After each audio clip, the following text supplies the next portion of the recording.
Hey everybody, welcome back to the show. It's time we get back into the RD-6 swing of things. There we are, found a little bit of shades, we can get rid of those. So this episode we're going to see if there's any decent prospects for engine parts inside of old stovepipe parts CAD engine. I've been taking quite a lot of periphery items off. We're ready to pull the cylinder head, we're ready to pull the flywheel, we are ready to pull the injection pump and fuel filter. So we'll do cylinder head first. We're all set up for that. I've already cracked the gasket loose, so we just have to cinch up the old chain hoist and see what it looks like under there.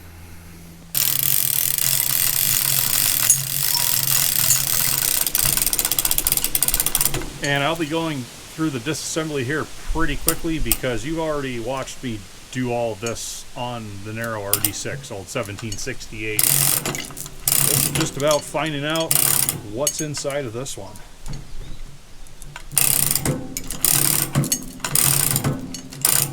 Let's take a look at those push rod tubes. All right, none of them are trying to go with.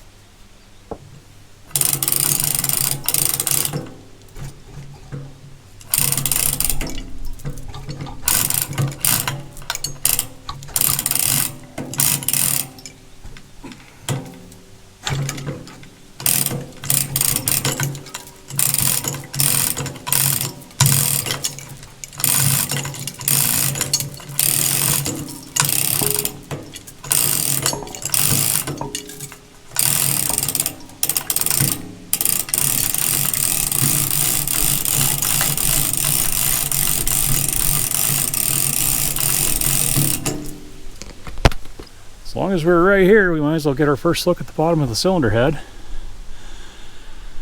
Yeah, there's some rust in number 1. Number 2, yeah, as well. Number 3, not quite as bad.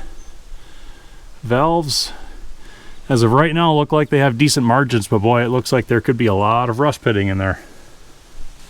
First look inside the cylinders, and cylinder 1, a little bit of a ridge at the top of ring travel. Piston, top of the piston looks very lumpy, but gosh, I don't know if that's mostly carbon or corrosion. That is going to be hard to say. We'll have to get that out, have a better look. Cylinder 2, I think, was the one that was sticking us before when we went to retrieve this. It just looks like the most fresh rust, traces of moisture in there. Cylinder 3, actually cleanest of them all. There we are.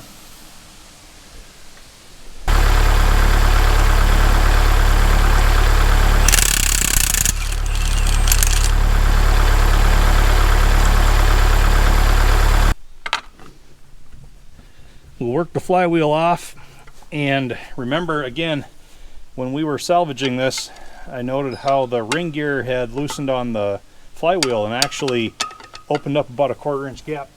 And I think I might know why, from what I've seen so far. But once I get this off, it'll be able to confirm my suspicions.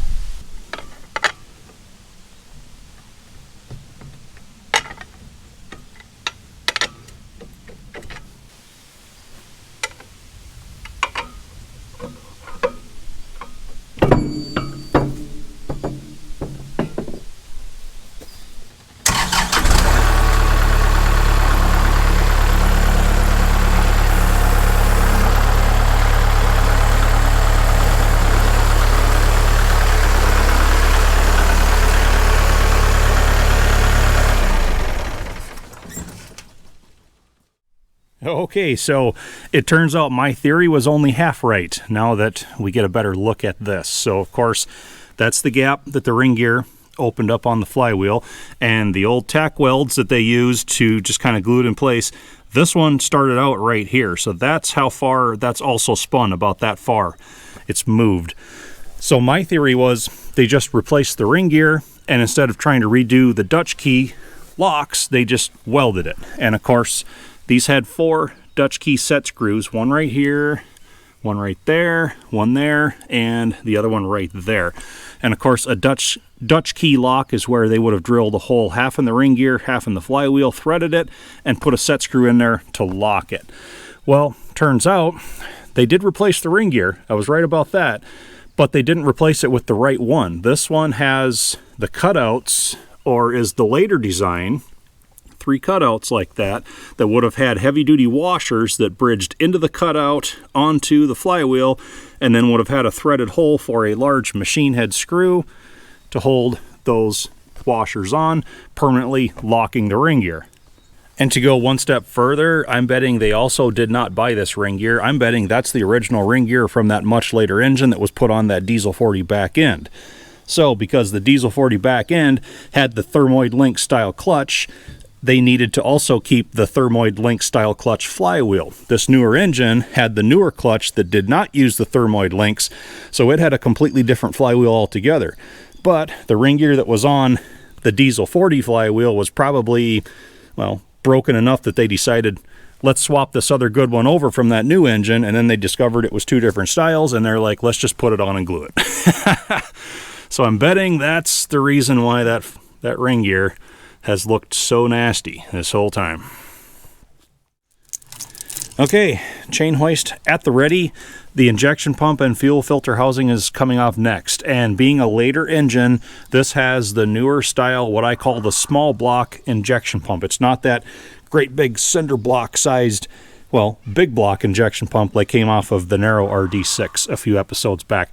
This is the later. So we'll get into the differences between the big block early pump and the small block later pump when we get to that part of the rebuild stage. But what I want to do is pull this cap off and see if the fuel filter elements are still in place. Yeah, they are. Oh, all right.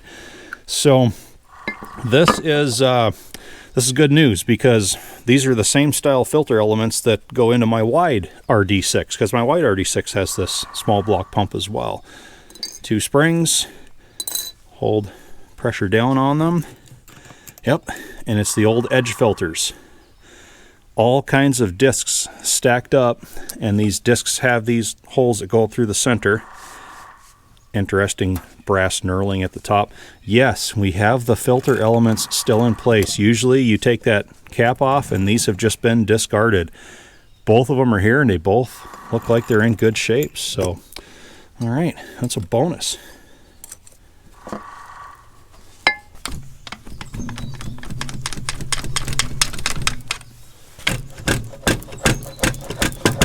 I'm just working it off of the 2 large dowel pins that are kind of back in here.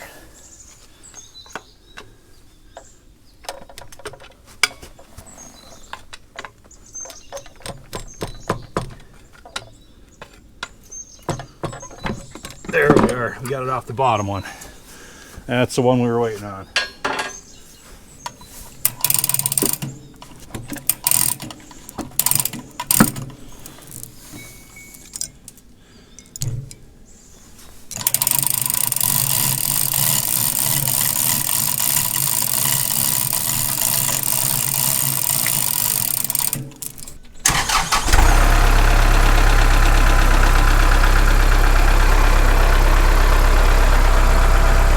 Alright, now before we move on, let's roll this engine over and just do a bent rod check, okay?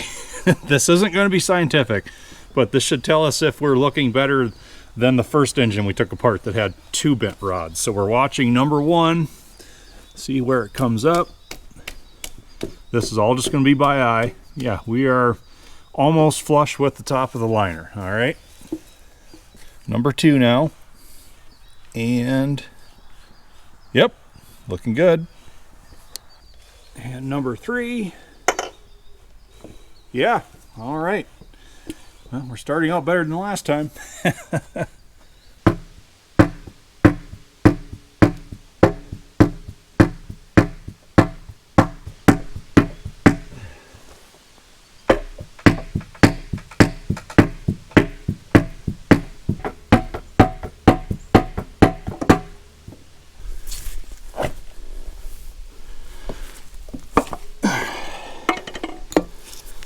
Wow, there are a lot of stuck rings on that one.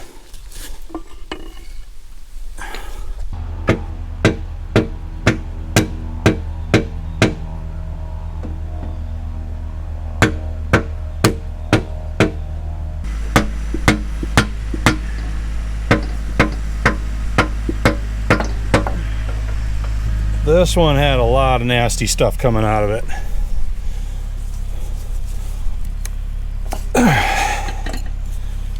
Wow. Pretty sure number 2 here is the one that stuck us the last time.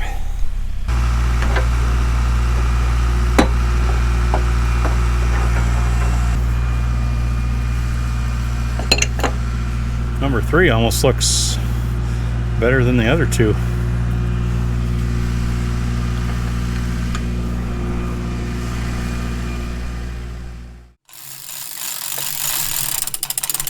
All right, front cover will come off next, and I've had a few people ask me, are these larger tractors harder to work on than, say, a D2, a smaller D2 like you've watched me work on plenty? And honestly, no, these larger tractors are easier to work on than a D2, I would honestly say, with the exception of what I'm having to do right now. Hardly any of the pieces on these engines are able to be lifted by hand. You have to rig and sling and pick almost everything. That's the most tedious part of this. Aside from that, there really aren't any tight working situations. Everything is pretty easily accessed and has plenty of room around it for the most part. So really, these are kind of easier to work on than the smaller ones. If you could just lift all this stuff by hand, it would make it so much better. But okay.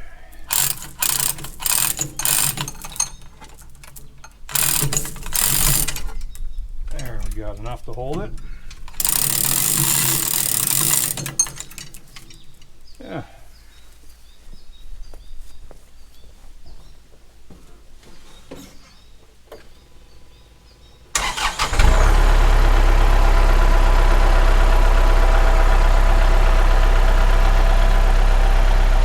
All right, now that we can actually see a little bit more, I'll give you all a rundown of what I've been seeing.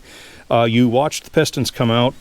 Of course, a lot of stuck rings on number 1, but look at this. We've got 2 cracks in that oil control, another crack in that one, a couple more cracks there and there. That's pretty common on these CAT engines after they've been stuck to see cracked rings. These oil controls are flat worn out anyhow, so that doesn't really break my heart.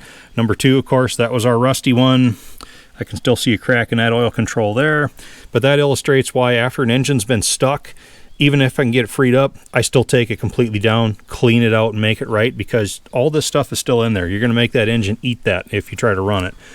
Broken rings right here, and I think that's all I've seen so far on number 1. Lots of stuck rings on that one too, but we at least have a matching set of pistons. We'll have to clean them up, do some miking to see.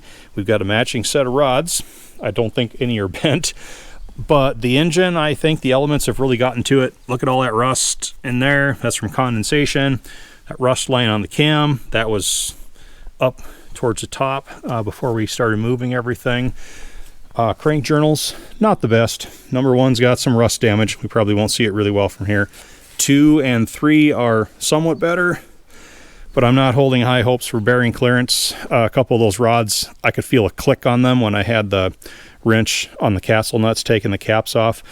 It tells you about everything you need to know there. But yeah, I'm going to finish lightening this up, and then we'll unbolt the pan, and I'll try this pick differently. Instead of trying to pick the engine with the pan, I'm going to detach the pan and try to leave that on our engine stand.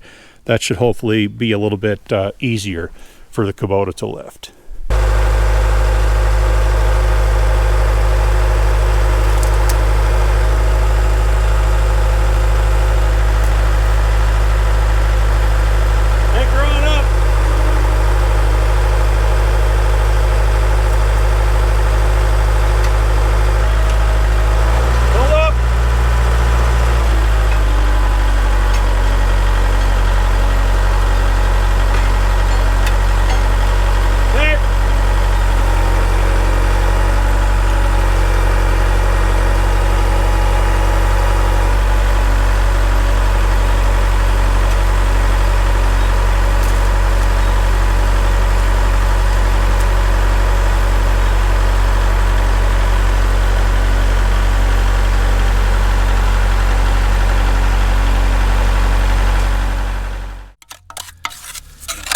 Well, the first thing we notice is sludge. Yeah, but I just discovered something about the bottom of this pan that is going to blow your minds. Let me get this all cleaned out and we'll get a better look at it.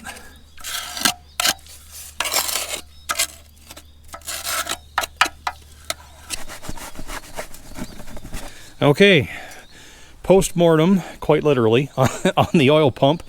I didn't notice this until just a couple minutes ago. The drive gear is gone. It's still stuck in the block. And if you look at that shaft just right, yeah, it's bent. That does not look like a fresh shear, although I still could have twisted that when I freed this up. See, the previous owner picked this up seized, and he got it free again. And then when we picked it up, it was seized, and then we got it free again. So if that oil pump was rusted in the bottom, did he shear that drive key, or did we shear that drive key? The world will never know, but it's pretty bad. Yeah, pretty bad. So getting to this oil pan. When I was taking, covers off, I noticed that the side cover for here seemed unusually heavy when I got the bolts out. And then I discovered it's a solid piece of 1/2-inch steel plate. It's not the original cast cover.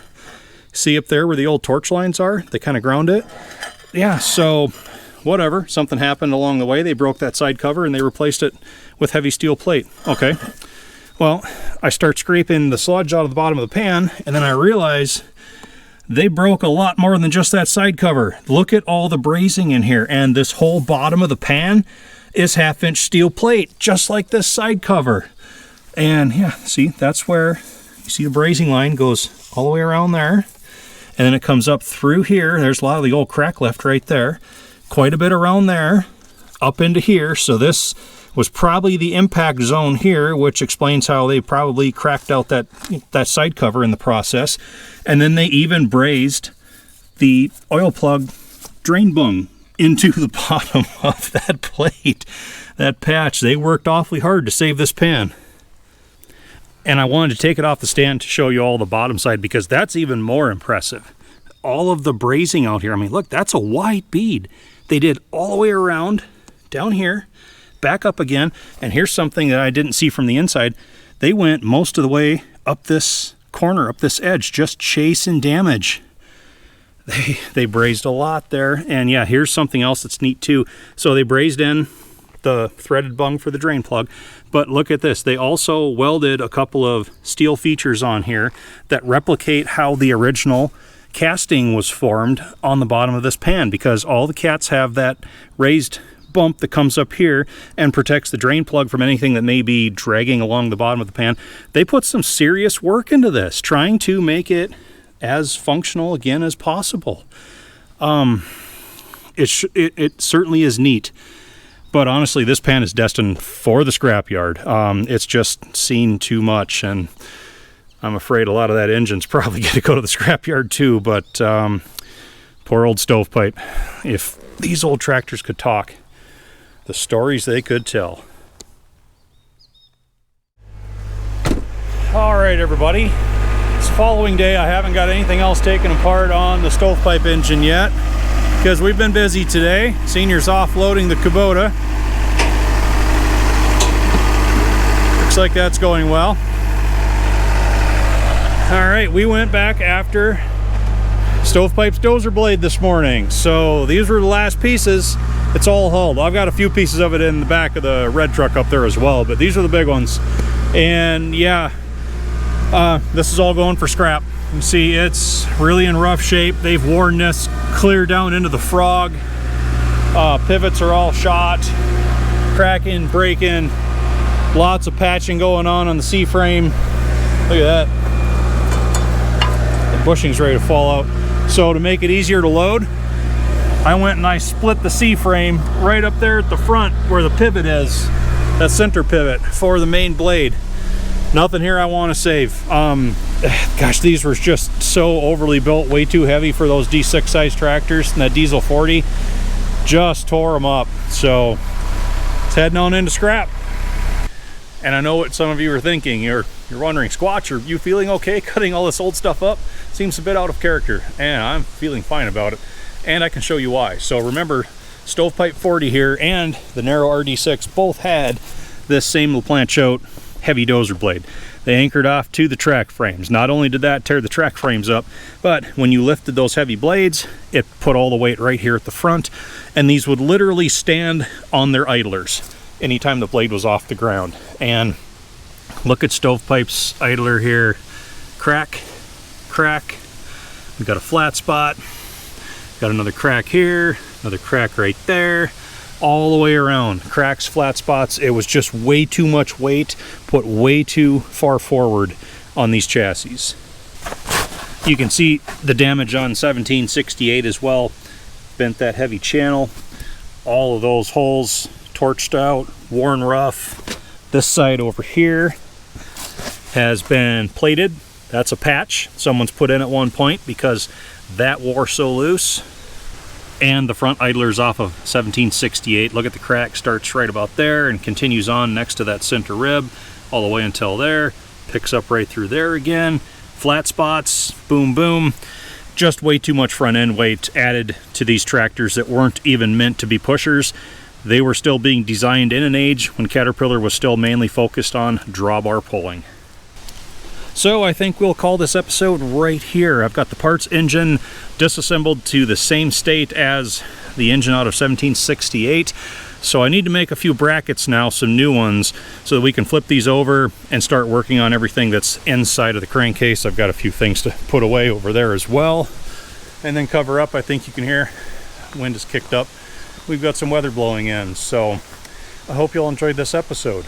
I hope to see you back for the next one. And as always, I thank you for watching. Appreciate you, everybody.